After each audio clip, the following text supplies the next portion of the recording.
Bueno, hoy vamos a hablar sobre la nutrición. ¿Qué es la nutrición? La nutrición es un proceso vital llevado a cabo por todos los organismos que consiste en la introducción de sustancias químicas llamadas nutrientes al interior de su cuerpo. ¿Para qué se realiza la nutrición? Para tres cosas. Primero, para generar energía libre y realizar trabajo con ella. Segundo, para recambiar componentes químicos del cuerpo y finalmente también para crecer. ¿Cuáles tipos de nutrición existen? Existen fundamentalmente dos tipos de nutrición, la nutrición autótrofa y la nutrición heterótrofa. De los lexemas trofos, que significa comer, lexema auto por sí mismo y hetero, que significa otro. Así pues, la nutrición autótrofa es la nutrición que usa nutrientes inorgánicos, principalmente dióxido de carbono, CO2, como las plantas que conoces.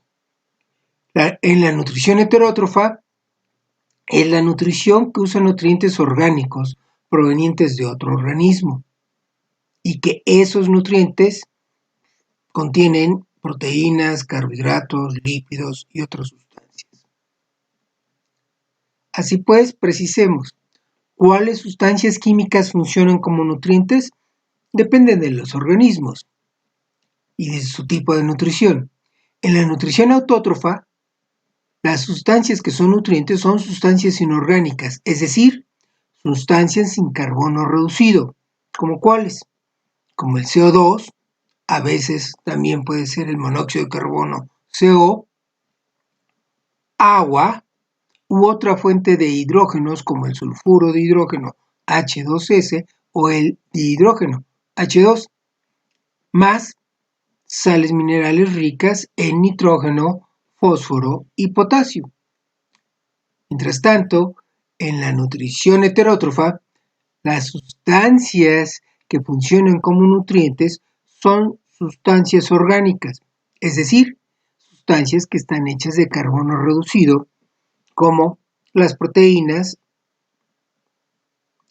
que a su vez están hechas de aminoácidos, los ácidos nucleicos, que están constituidos de nucleótidos, los polisacáridos, que están constituidos de monosacáridos, lípidos, vitaminas, sales minerales y agua. Aunque estas últimas no eran orgánicas. ¿Cuáles son las fases de la nutrición autótrofa? Bueno, son 4. Son la absorción, el transporte ascendente, la fotosíntesis y el transporte. Un tipo de transporte que se llama translocación. En la absorción se llevan hacia el medio interno pequeñas moléculas inorgánicas, agua y sales minerales, a través de la epidermis hacia el interior del organismo. En el transporte ascendente se trasladan estas pequeñas moléculas orgánicas desde las raíces hasta las hojas. En la fotosíntesis se fija el CO2 que se toma del aire, uniéndolo al hidrógeno del agua, produciendo azúcares y desechando O2. En la translocación, finalmente, se transporta la sacarosa producida derivada de la fotosíntesis a las partes no fotosintéticas de la planta. ¿Qué estructuras se encargan de la absorción? Bueno, debes de saberlo, son las raíces. La raíz, desde la superficie de sus pelos radicales hasta las hojas, forma una columna continua de agua gracias a las estructuras de unión llamadas plasmodesmos. Ven aquí un pelo radical, se absorbe el agua y se va transportando atravesando la epidermis y la corteza hacia los tejidos vasculares de la planta. ¿Qué estructuras se encargan del transporte ascendente? Bueno, pues el tejido conductor de savia bruta que se llama xilema. El xilema está formado por haces de tubos alineados hechos de células muertas. El agua se mueve debido a su alta cohesión desde la raíz a la hoja, impulsada por la energía solar que evapora agua de las hojas. Este proceso se llama transpiración. Entonces, ¿cómo ocurre el transporte ascendente? Hay una columna de moléculas de agua unidas por puentes de hidrógeno desde el suelo hasta los estomas, por todos los vasos del xilema, del suelo hasta los tejidos de las hojas, cerca de los estomas, los agujeros que comunican el medio interno de las plantas con el exterior. Luego, las moléculas de agua se adhieren a las paredes del xilema. Las paredes del xilema se mojan y sostienen a las moléculas de agua a sus paredes, precisamente por puentes de hidrógeno, de lo mismo que las moléculas se mantienen cercanas unas a otras, las moléculas del agua por puentes de hidrógeno. Así pues, cuando el sol evapora el agua en las hojas y se sale una molécula de agua por el estoma, cada molécula de agua que sale jala a la que está inmediatamente cercana a ella y ella jala a otra y esa otra sucesivamente, y de esa forma el sol impulsa el movimiento de la savia bruta. ¿Cuáles estructuras llevan a cabo la fotosíntesis? Las hojas y tallos verdes cuyas células tienen cloroplastos expuestos a la luz. Entonces aquí como las hojas, como los tallos. Y allí en ellas los cloroplastos presentes en estas células llevan a cabo la fotosíntesis. Una vía metabólica bastante compleja, hecha de decenas de reacciones químicas en las cuales los reactivos iniciales son el CO2, el agua y la energía que proviene de la luz. Tras esas reacciones químicas se forman azúcares. Azúcares como el gliceraldehido 3-fosfato, la glucosa, la sacarosa y el almidón. En esta ecuación global ponemos la ecuación de la glucosa, C6H12O6, y finalmente, como desecho, se forma O2, que es eliminado hacia el exterior de la planta. De tal manera que se podría hacer un experimento en el cual una hoja expuesta a la luz y eliminado sus pigmentos fotosintéticos y agregándole un reactivo que se llama Lugol, podemos ver cómo la hoja está repleta de almidón que se muestra al reaccionar el Lugol con el almidón. Si la hoja se cubrió evitando que la luz impulsara la fotosíntesis, la hoja se ve clara. Si nomás cubrimos una parte de la hoja, como en este caso con una cinta, veremos como en la parte de la sombra de la cinta no hubo fotosíntesis por falta precisamente de luz. ¿Cuál estructura se encarga de la translocación? Bueno, en la translocación, tensión, proceso, local-lugar y translugar, es el proceso en donde trasladamos de lugar precisamente la sacarosa producida por la fotosíntesis en los cloroplastos de las células del mesófilo. La estructura que se encarga de la translocación se llama floema, un tejido vascular que permite conducir la sacarosa desde las hojas hacia los tejidos no fotosintéticos. El floema está hecho por columnas de células vivas con un citoplasma simple, paredes gruesas y perforadas. La glucosa se desplaza por acción de las células acompañantes del floema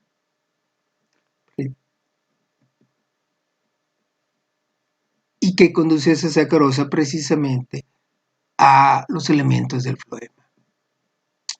Si vemos con detalle, la translocación es bidireccional. Desde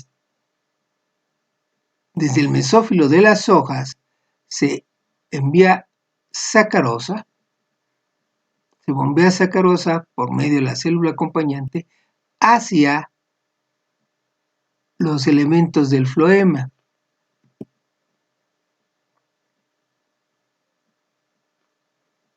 De manera que elevan la concentración de sacarosa y ésta se mueve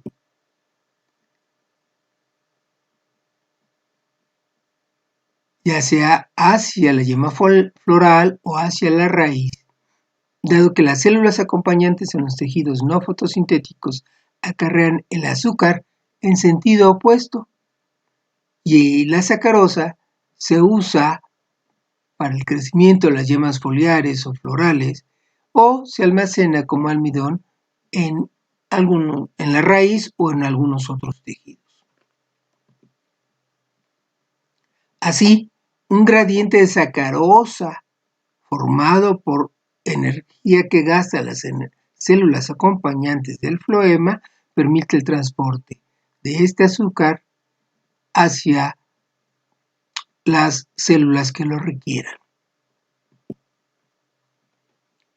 ¿Qué pasa en cambio con la nutrición heterótrofa? Bueno, en la nutrición heterótrofa, el alimento entra a la cavidad digestiva. Allí se convierte en pequeñas piezas, en pequeñas moléculas orgánicas, nutritivas, que son capaces de atravesar las paredes de la cavidad digestiva y así introducir estos nutrientes al medio interno de los organismos. Los componentes del alimento que no se asimila sale de nuevo de la cavidad digestiva. Entonces,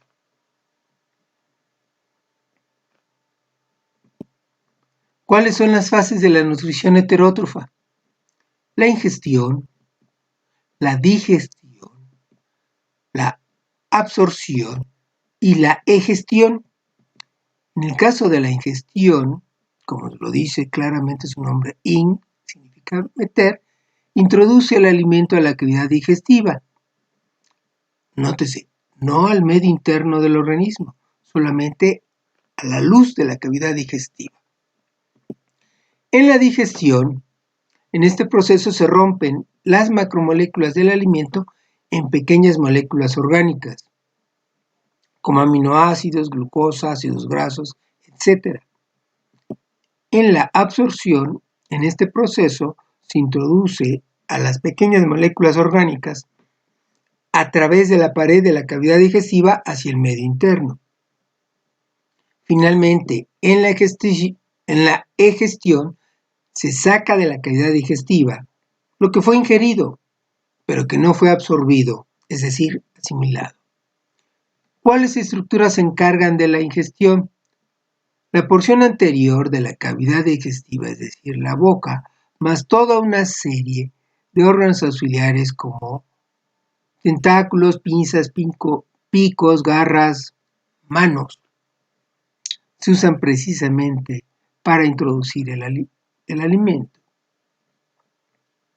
¿Cuáles estructuras se encargan de la digestión? Bueno, las paredes de la cavidad digestiva del estómago y del duodeno, principalmente, más varias glándulas anexas, como son las glándulas salivales, el páncreas y el hígado.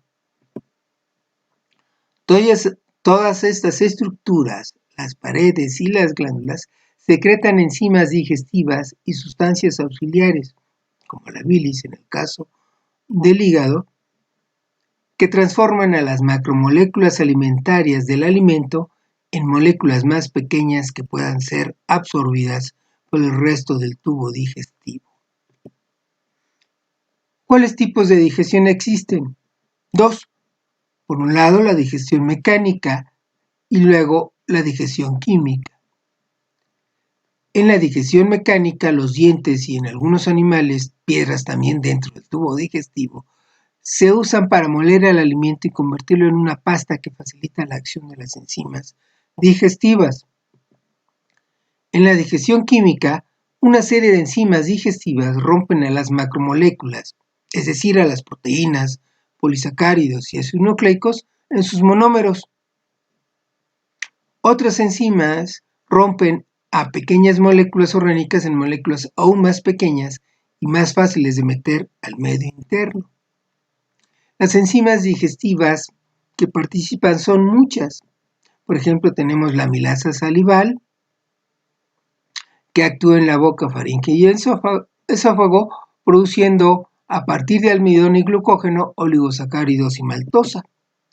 La pepsina, generada y actuante en el estómago, actúa sobre proteínas produciendo polipéptidos. Lo mismo pasa con la amilasa pancreática, que actúa en el duodeno precisamente para convertir los polisacáridos producidos por la amilasa salival en disacáridos.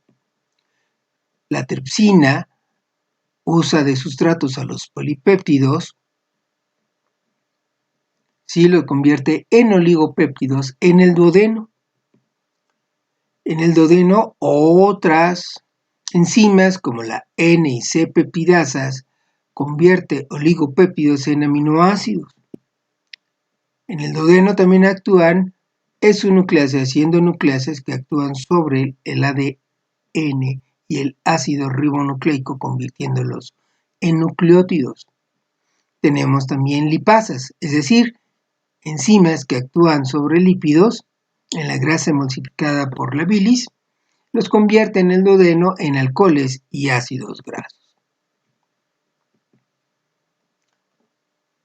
En el caso de los disacáridos, en el epitelio duodenal, son digeridos por disacaridasas que los convierten en monosacáridos para que puedan ser absorbidos.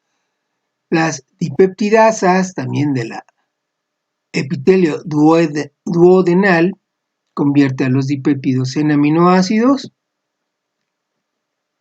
Las nucleotidasas convierte a los nucleótidos en nucleósidos.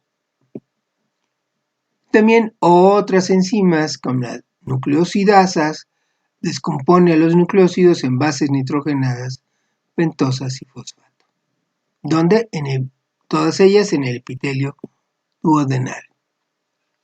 ¿Cuáles estructuras se encargan entonces de la absorción de estas pequeñas moléculas orgánicas?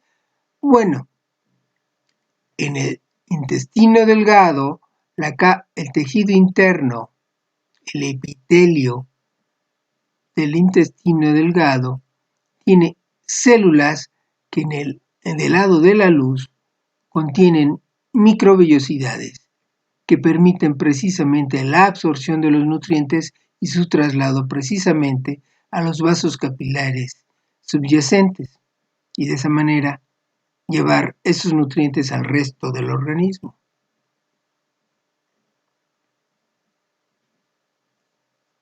Entonces, ¿cuáles estructuras se encargan de la absorción? Las células con microvellosidades que recubren la luz del intestino delgado. ¿Cómo ocurre la absorción?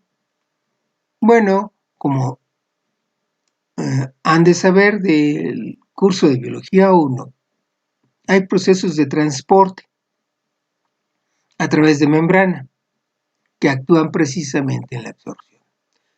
Al digerirse el alimento, las pequeñas moléculas orgánicas como los aminoácidos, los monosacáridos, los ácidos grasos, se encuentran en una concentración elevada en la luz de la cavidad digestiva. Esto permite el transporte pasivo y eventualmente activo de las sustancias a través del epitelio del intestino delgado. carbohidratos, aminoácidos, ácidos grasos. ¿Cómo ocurre el transporte de nutrientes? A través de las membranas de las células de las microvellosidades. Pues bueno, las células que recubren el intestino delgado tienen en su membrana proteínas transportadoras, como es el SGLTI, GLUT5, GLUT2. Estas proteínas permiten el ingreso por difusión facilitada, en el caso de GLUT5 o GLUT2, o por transporte activo secundario, SGLT1, de los nutrientes al medio interno para su distribución sanguínea.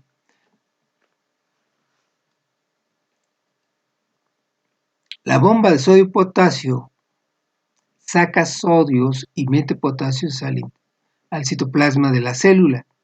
De esa manera, el sodio fuera de la célula, de la microvellosidad que recubre el intestino delgado, permite a través de su cotransportador, permite meter glucosa o galactosa, permitiendo la entrada de nuevo del ion sodio. Las altas concentraciones de fructosa en la luz del tubo digestivo permite el transporte pasivo facilitado a través de GLUT5. Lo mismo ocurre del lado hacia el lado interno de la célula, donde la glucosa, galactosa y la fructosa son transportadas por difusión facilitada al medio interno del organismo. ¿Cuáles estructuras se encargan de la digestión? Bueno, los nutrientes que no fueron absorbidos por el yeyuno e ilion del intestino delgado y por ello siguen estando fuera del medio interno, en el interior del tubo digestivo, se convierten en heces fecales en el colon. La microbiota del mismo, del colon, crece en los materiales no absorbidos y fabrican vitaminas que se absorben junto con el agua. De esa manera, el recto compacta las heces deshidratadas y las impulsa fuera del tubo digestivo a través del ano. ¿Cuáles fases de nutrición llevan a cabo los hongos? Solo dos, la digestión extracelular y la absorción.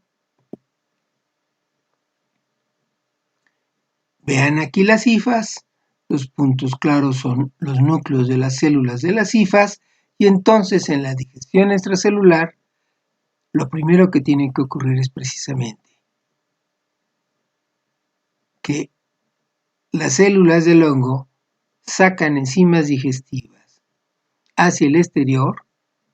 Estas enzimas digestivas convierten el alimento en pequeñas moléculas orgánicas para que pueda así ocurrir la segunda fase de la nutrición en los hongos, la absorción. La membrana celular de los hongos mete a las pequeñas moléculas orgánicas al citoplasma mediante procesos de transporte pasivo y activo como ocurre en nuestro cuerpo en el epitelio del intestino delgado. Fíjense en estas muestras, en estas cajas de Petri con diferentes nutrientes y aislados distintos hongos de maíz, nótese el halo claro del alimento consumido.